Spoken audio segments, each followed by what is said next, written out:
Yankee fans, welcome to the upper deck. We've got a great show. Come rant with us.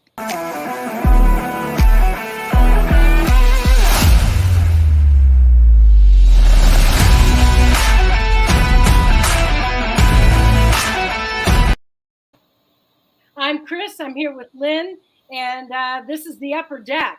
We're really glad to have you with us today. And when I say rant, that's what this show is going to end up being. You can't help it these days. I mean, all Twitter is nothing but a rant right now. Definitely, and we see you, we hear you, and we feel you, and we're feeling the same exact way.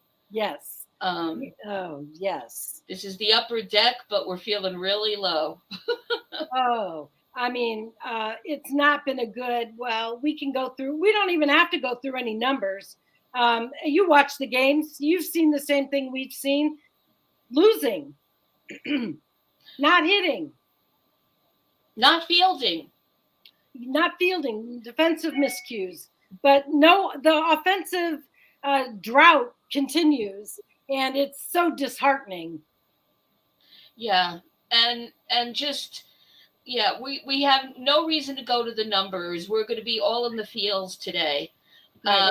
But just the concern right now, even just as the never say die fan, right, to go from 15 and a half games down to 4, and what happened to us after the All-Star break, and injuries even aside for the moment, right, on paper we still have an elite squad, and nothing's going on from any of them other than really poor choices at the plate and really bad news bears stuff on the field defensively. Yeah. And I know I'm broad stroking it, but not really. Oh, no, not at all. And I think that, Twitter agreed with you in many respects. And Mike Scudero, for example, he said the Yankees are playing a very dangerous game in this second half. This team that had a 16-game lead at one point with a loss tonight heads into September up by only 6 games. And obviously this was a day or two ago. Over a month to play and only up 6. I am officially very nervous, and I don't know how anyone wouldn't be. I'm officially very nervous and I lack optimism right now. Yeah, and it's not just the worry about the division. It's we're the only top level team that's failing and plummeting at the rate that we are. So not only is it standing out like a sore thumb because we're the Yankees, but it's also just an embarrassment. It's embarrassing that Judge last night hitting 52 he broke a 22 inning hitless streak. Yes. That is just unimaginable. I feel like I'm in a parallel universe lately. And it all started with the Angels, which, we don't have to relive. We have enough to say about the here and now. Right. But we should not have walked out of that with a series loss. No. So, and I brought up Judge, Chris. So, sorry. Absolutely. You brought up Judge and you brought up the Angels. And but I want to continue ranting for a minute because I don't want to let this front office and Cashman and the Yankee Brain Trust, especially Hal, I don't want to let them off the hook because I see tweets, I see fans, and last year I saw Hal even blame the players for just the type of thing that's happening right now. Well, Boone's not swinging the bat. Boone's not throwing the ball. You know what, though? There is something to be said for leadership and for managing a team that is in a slump. I don't think that Boone knows why they win when they win, and I don't think he knows why they lose when they lose. I think that he has a roster built by Cashman we could talk about for hours about the philosophy of Cashman building that roster and the pros and cons of that. But right now, they're not addressing and did not address at the deadline, in my opinion, what were the weaknesses of this team. In fact, they created weaknesses. Cashman created weakness. Not just at the deadline, but with the last trade that went on. Right. And I know we both feel about this, Chris, because we were talking about it before we came on. When we look at the rotation right now, right, it's not even hindsight. We knew it was bad when it happened. Yeah. But to not have Monty here in this rotation is part of what you're talking about, Chris. Just this calculated risk was an epic failure, and they better go back to calculations class. Right. Take some calculus, in extended adult learning or something. Yeah. Because it blew up in their face, and to bring up Peraza, the most hopeful prospect for shortstop that we have, and not play him when he came up, and keep IKF where he was. Right. Also. Right. Dumb. Yeah. I'd say something else if we weren't live right now. Yeah. And that whole situation that with Peraza coming up was, I don't know if it was created by the error that the opportunity was created by IKF's defensive miscue the night before, or maybe even plural miscues the night before, and Boone wanting to give the next day IKF a shot in the arm. Why would you give Boone? Would Boone give IKF a shot in the arm? Call him your shortstop when you've got this prospect that everyone has been anticipating as the shortstop of the future. I think we've been, that's been sort of hammered into our heads. But Lynn, you and I were talking, by who? Who hammered that into our heads? Was it the scouts? Was it experts? It certainly doesn't appear that it was the Yankees. No, and we'd love, if you're watching live, to help us out with that. If you're watching it after, help us out with that. It could be Yankee fan legend, for all we know. But the truth of the matter still is, even if he wasn't brought up as a stopgap, he's been poor lately. And, with single digits heading to zero fast, why would you call Peraza up and not play him? It's unconscionable to me. Yeah. And, it just, I just don't have words for that. Why would you call up Marwin Gonzalez and not use him until you need a pitcher in the ninth inning? Yeah. Or the bottom of the eighth? Yes, exactly. Why? Was that your intent all along? Why the heck call him out otherwise? I know. And then do it again last night. Well, and wasn't it 3 days in a row that Cabrera wasn't in the lineup this week? And that surprised me. You bring a young guy up that needs to play every day, who can play every day, and then you give him a rest day? Are you kidding me? You're resting 22-year-old legs? And not only everything you said about him, but you brought up somebody who's a utility guy who could do more than outfield. Right. We've seen him in the infield. Yeah. So he's like double value. Yeah. In a failing economy. Yep. Yes. Yeah. And I want to point out a couple tweets. John Boy said, calling up your top shortstop prospect to have him play second base sporadically while you have 2 second basemen on the roster that have outperformed your starting shortstop, who is a stopgap, is unbelievable.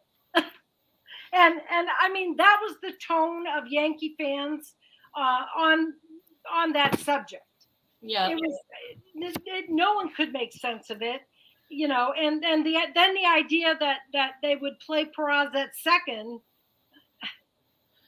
What configuration would you have? Who would have to be injured for that to happen? I can't even give you a rational response to that, and I also can't get into the irrational head of the organization right now. And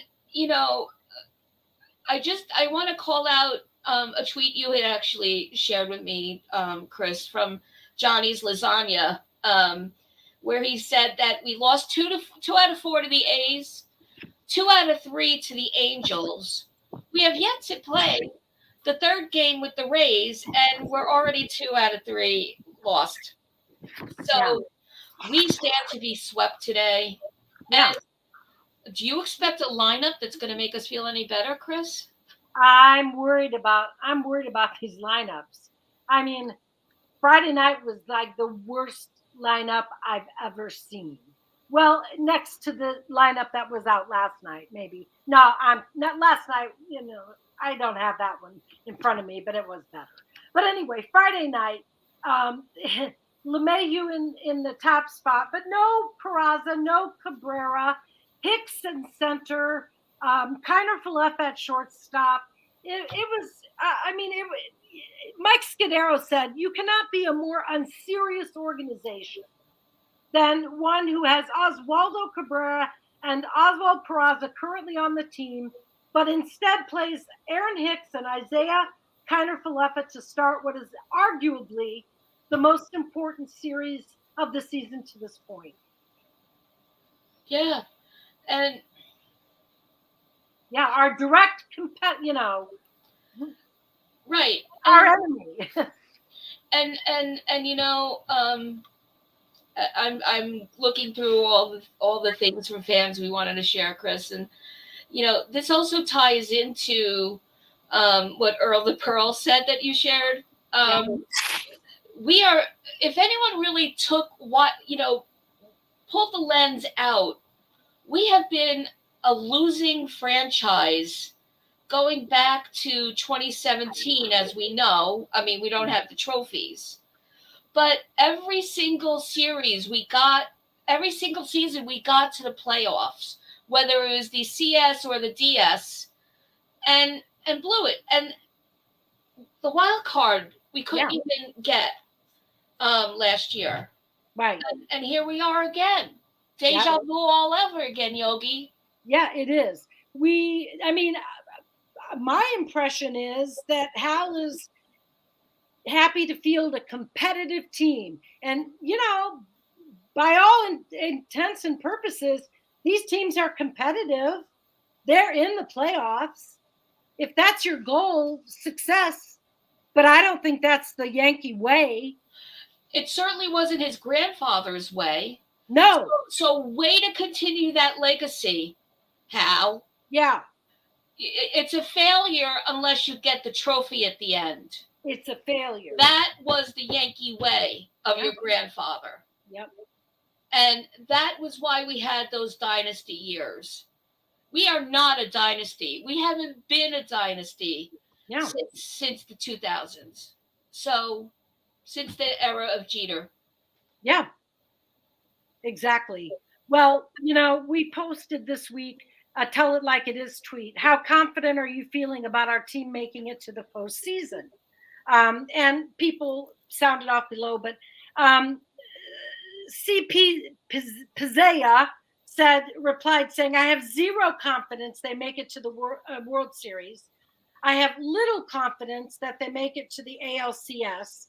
The lack of leadership is showing from Hal down to the players. There's a leadership void. And this is what I've been saying about this team, not just this year, but for years, that Hal has a philosophy of fielding competitive teams without caring whether a World Series is attained. Right. And you know, I'm with Chris on that. And then Spencer, Musics and DMD, countered it a bit by saying, you know, we shouldn't feel confident ever about making the World Series. And, you know, he's still saying essentially in his tweets, because there were several of them, that even now it's too soon to predict, you know, acknowledging that there's a worry and a concern about having strong confidence. Right. And then this guy really tells it real. So who's your 24? His response was zip zero nada. I said weeks ago the Yankees were on the downward spiral of historic proportions. There will be no, in capital letters, division championship or World Series. This team has no leaders in the dugout or on the field. They continue to march out players who go through the motions. Hashtag pinstrip pain, which I think we need to get trending, everybody. Yes. And by the way, it came with a picture of the Yankee logo upside down to show. So he's my tweet of the week. Yes, definitely. Very, very clever tweet, that one. Which I have no idea what I did with it. I just wanted to take a look at it again. But anyway, yeah. The Yankees, if we wanted to look at a few numbers, we could take a look at these. Yankee offense before and after August. Before August, we were first in runs per game. Now, after August, 25th. Runs per game. Hey, that's what happens when you don't hit the ball. Yeah, cause and effect. Yeah, oddly, if men are not on base, then you cannot score runs. Right. When Judge, our MVP, has to get up and break a 22-inning streak, like I mentioned earlier. Right. What do you got? Exactly. Nothing. Yep. And home runs prior to, before August, we were first, and now we're tied for 15th. That of course has slowed down, but then again, we are missing people. We are missing Carpenter. Rizzo, I think, has been experiencing a slowdown. I know he has, because I've got numbers here about how hot he was in April. He hit the most home runs, I think, in April. But anyway, and which, remember, April counts. I don't remember April, but yeah. On base percentage, the Yankees were second before. Now they're 25th. Slugging percentage, we were first, and after August, 26th. These numbers are pathetic. They're Dr. Jekyll and Mr. Hyde numbers. And they're not the numbers of a team that should be entering the playoffs right now. Or a team that once they when they make the playoffs is playing purely on luck, because they clearly don't know who they are. Yeah. And another perspective, going back to that question we tossed out to fans the other day, came from Cha-Cha of baseball. Yeah. And his point, I'm going to read the whole thing. I think I've seen enough of Boone's team since his inception as manager to know they won't be turning it around now, in the future, or forever with him at the helm. Right. That's a point I can make and made forever. Clean house. Your phrase, Kim, Chris. Sell the team, Hal. Yes. Clean house, and Judge can stay at reasonable pricing. I mean, I'm all for cleaning house. I would have, this is not the house I would have built. I've never been a Boone fan. From his first press conference, I said, this man is practically inarticulate. But then I realized over time that that's exactly what they want. in a manager. They want someone who makes barely any sense when he speaks. For example, I had occasion this week to call him a delusional and a liar. I mean, he speaking about IKF, who's now IKF has been a very much a lightning rod issue or case. And he warrants it in one respect, and in the other, he does not. He's been average, in my opinion. And I've looked up the numbers. Like his DRS are, is plus, and yet his errors are negative. It turns out that he's actually like a +1, though. I mean, he's not. So to say he's the worst defender in the league is not right. But on the other hand, Boone the other night told us that Isaiah Kiner-Falefa is one of the best defenders in the league, not just in the American League, but he says shortstop infielders make errors every now and then. And, about the play he muffed, it's a play he should make, but he's been one of the best defenders in the league. Lynn, there's no defending that. There's just, you can't even call that hyperbole. You could call it something else that, again, I can't use the word right in this forum. So, and what's the point of touting IKF? Right. And giving excuses for him? Right. What is the point? And do you think we're stupid? Clearly they don't know their fans. Right. From whoever posts their tweets from the Yankees account to what Boone's saying out of his puppet mouth, I don't even watch the press conference anymore. I can't stomach it. I have enough stress and pain in my life. No, I can't. The press conferences, I purely catch up on as come as may be. I don't seek them out. I can't stand it. And to hear him utterly, I mean, it's just lying. He's a liar, and or is he delusional? Is he why, as you say, is it important that Isaiah Kiner-Falefa have or the impression that he's the Yankee shortstop, which is what he is and what he's been named yesterday or whatever by Boone. And yet at the same time, you've brought Peraza up to do what? Sit on the bench, watch him make errors, right? And so it was good that they threw him in the lineup yesterday. But I mean, we're sitting here trying to find reason, and there's just no reason. Right. And here are the consequences. Yeah. There's cause and effect. Those are the causes. And remember this one time that we were top in every single category? Absolutely. Forget the 15, 16 games up. Yeah. But across MLB? Yeah. Remember those good old days? And now, yeah. I don't have the numbers, but who's worse than us? I think it's pretty minimal, and we'd hate knowing who's better than us. Yeah, exactly. So,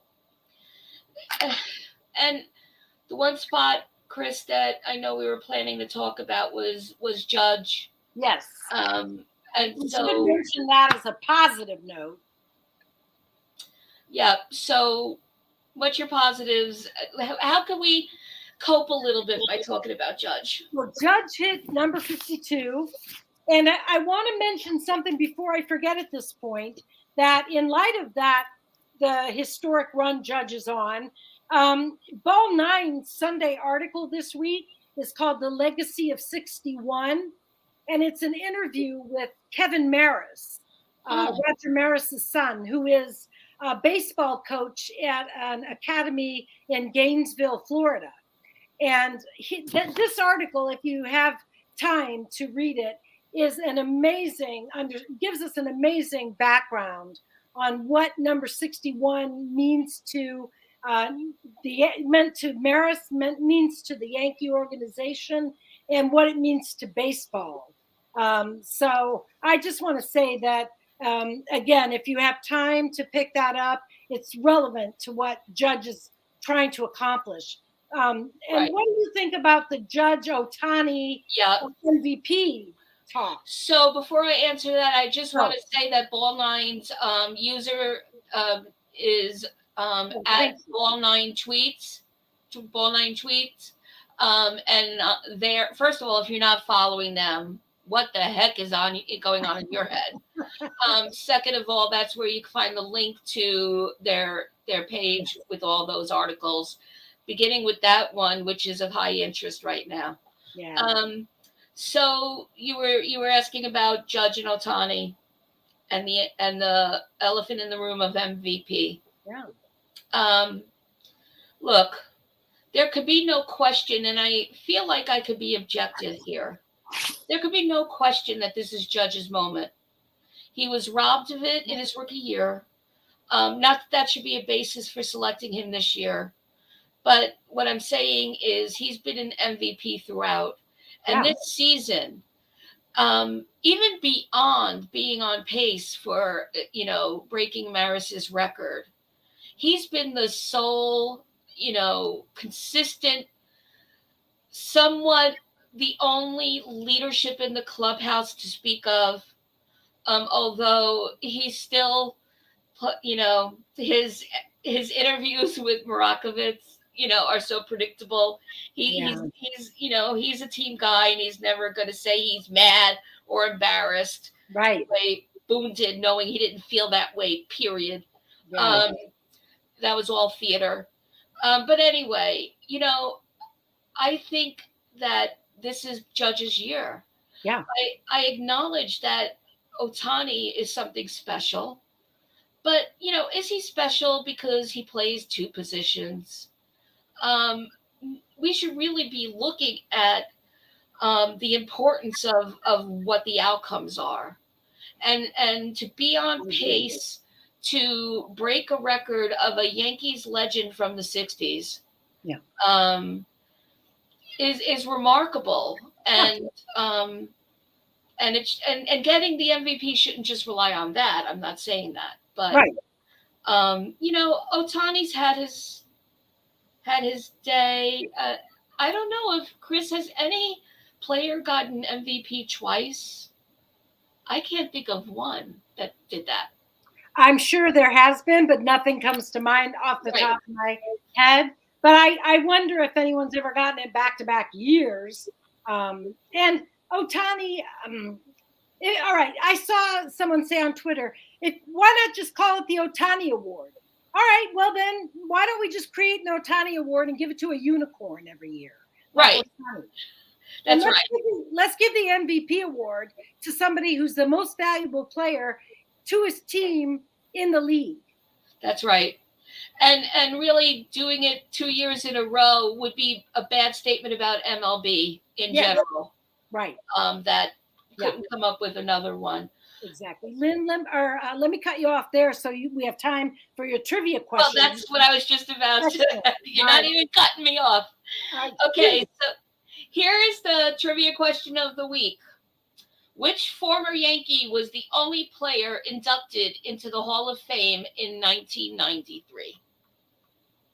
Okay, that's an excellent question.